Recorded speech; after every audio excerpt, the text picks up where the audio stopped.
Olá, nono ano. Bom, vamos continuar nossa aula sobre os regimes totalitaristas ou totalitarismo. No primeiro vídeo, nós estudamos um panorama geral das características gerais sobre os regimes nazista e fascista, principalmente, tá? Lembrando, quais foram os regimes totalitários antes da Segunda Guerra Mundial? Nazismo, fascismo e o socialismo stalinista da União Soviética. Só que nós estamos estudando especificamente nazismo e fascismo, né, nessas videoaulas. Bom, e aqui nessa tela, nós vamos começar por aqui, dizendo sobre as diferenças dos regimes totalitários. Fascismo ultranacionalista, né? Ou seja, um amor ou uma exaltação exagerada da nação que provoca a xenofobia ou aversão pelo estrangeiro, tá? É um amor, um patriotismo extremamente exagerado, tá? Antiliberal, contra o liberalismo, a não intervenção do Estado na economia, então são antiliberais. Antidemocráticos, anticomunista, militaristas, extremamente militaristas, não só no sentido de equipar o exército, de aumentar o número de soldados, de preparar para a guerra, mas também, assim como funciona a hierarquia e disciplina dentro do exército, tentar reproduzi-la na sociedade. E expansionista, no sentido de conquistar outros povos e outros territórios. Ok? Bom, o nazismo tem características semelhantes à do fascismo. Ultranacionalista também, antiliberal, antidemocrático, anticomunista, e militaristas e expansionistas. Até aqui, ó, iguais, né? E aqui eles vão ter uma característica que é o pan-germanismo espaço vital, que nós vamos ver isso especificamente nos slides sobre o nazismo, tá? E esse pan-germanismo nós já estudamos lá na Primeira Guerra Mundial, que é a união de todos os povos germânicos em um único território. Só que a característica também do nazismo é racista. O fascismo também era, tá? Mas a principal característica do racismo nazista é o antissemitismo. O que é o antissemitismo? É a aversão aos povos semitas, em especial aqui os judeus. Espera aí, deixa eu... Sobre isso aqui, é o seguinte. Opa, estou maior na tela aí, beleza, gente? Bom, o que é o antissemitismo? O antissemitismo é o ódio aos povos semitas, no caso aqui, o ódio aos judeus. Qual é a origem dessa palavra antissemitismo? Dificilmente você vai ver a explicação dessa palavra em algum livro de história ou em alguma apostila, mas é fácil. Bom, para isso nós precisamos recorrer à história bíblica. Lá no livro de Gênesis, o primeiro livro da Bíblia, conta a história do dilúvio, a história de Noé, até reproduzida em filmes, né? Você já deve ter ouvido falar ou já assistido um filme desse. Então, Noé, ele tem 3 filhos, Cã, Sem e Jafé. São os 3 filhos de Noé. Após o dilúvio, esses filhos de Noé vão dar origem a vários povos. Então nós vamos ter vários povos que vão ser descendentes de Cã, vários povos que vão ser descendentes de Sem e vários povos que serão descendentes de Jafé. Os que são descendentes de Sem são os povos semitas. E dentre eles, os semitas são os judeus. Os judeus são um dos povos semitas. Então, o antissemitismo é o ódio ou aversão aos povos semitas, em especial os judeus. Então, a origem da palavra semitismo, o antissemitismo é esse, né? Os semitas são os descendentes de Sem, um dos 3 filhos de Noé. Ok? Só para vocês saberem a origem da palavra. Beleza, gente? Bom, e o stalinismo? O stalinismo é anticapitalista, certo? Um sistema socialista. Também antidemocrático e aí antifascista, por quê? Tanto o fascismo como o nazismo eram antissocialistas, e é lógico que eles vão ser antifascistas, antinazistas, eles são comunistas, defesa da luta de classes, e criar, né, a União Internacional dos Trabalhadores, acabar com essa ideia de nação e criar uma internacionalização da Revolução Socialista, ou seja, a União Internacional dos Trabalhadores. Esse é um dos motivos porque nazismo e fascismo odiavam, né, odiavam os comunistas, os socialistas, porque eles queriam acabar com essa ideia de nação, eles são ultranacionalistas, e os socialistas queriam acabar com essa ideia de nação e criar a União Internacional dos Trabalhadores. Por isso que os nazistas e fascistas, ultranacionalistas, odiavam eles. Ok? O stalinismo é totalitário, mas não é fascista, pois não é ultranacionalista, como eu acabei de dizer. E se diz entre aspas aqui, igualitário, certo? Na prática, o comunismo é muito bonitinho. No papel ele é muito bonitinho, é um sistema perfeito. Na prática ele não é perfeito porque tanto no sistema capitalista quanto no sistema socialista ele é operado por homens, certo? Operado por homens. E aí eu concordo com aquela ideia de Thomas Hobbes. A parte inicial da ideia de Thomas Hobbes, o homem é o lobo do próprio homem, certo? Então, na teoria, é um sistema que não há classes sociais, não há propriedade privada, funciona certinho, né? Então, igualitário. Mas na prática, longe de ser.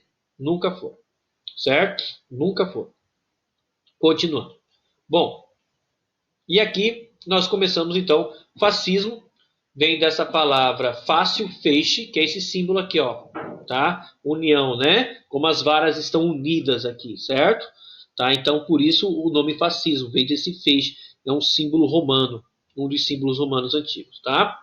Os antecedentes do fascismo italiano. Então, vamos lá. Primeiro, a economia italiana teve um grande crescimento durante a Primeira Guerra, graças à indústria bélica, que impulsionou esse crescimento aí. Após a guerra, houve uma alta na inflação.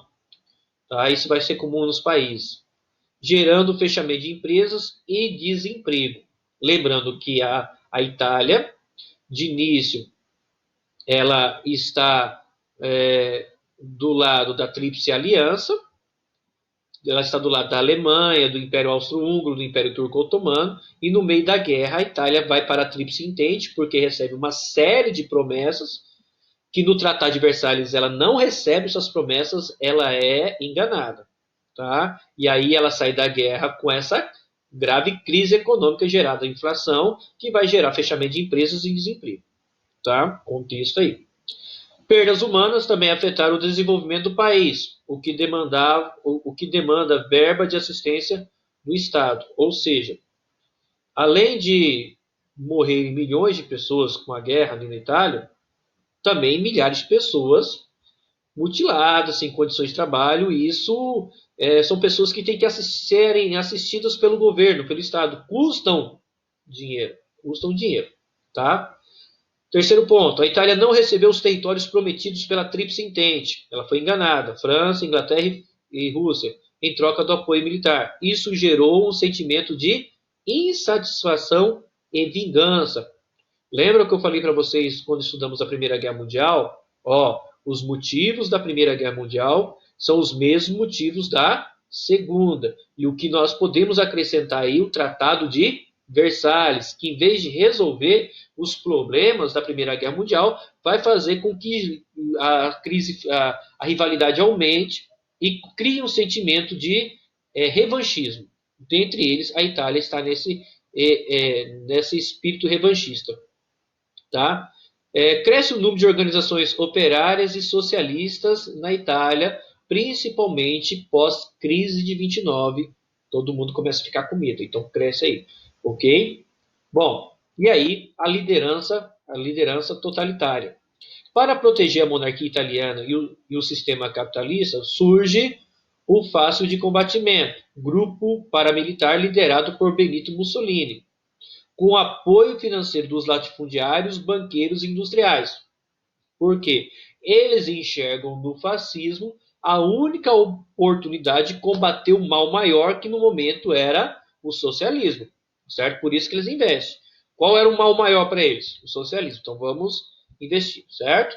O fácil significa feixe, ou seja, um molho de varas. esse símbolo representa a força do coletivo, tá? É a negação do indivíduo pelo bem da coletividade, tá?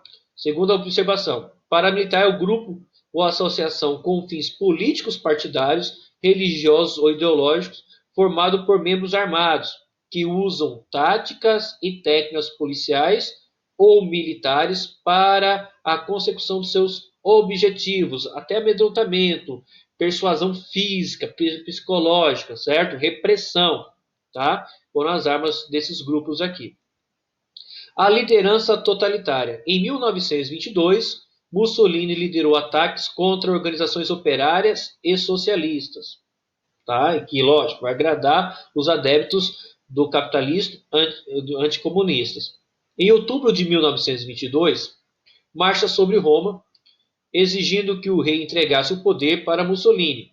Pressionado, o rei convocou Mussolini para governar. Ele passaria a ser conhecido como o Dulce, o condutor, o guia da nação. E a figura dele passa a ser extremamente reverenciada e cultuada, certo?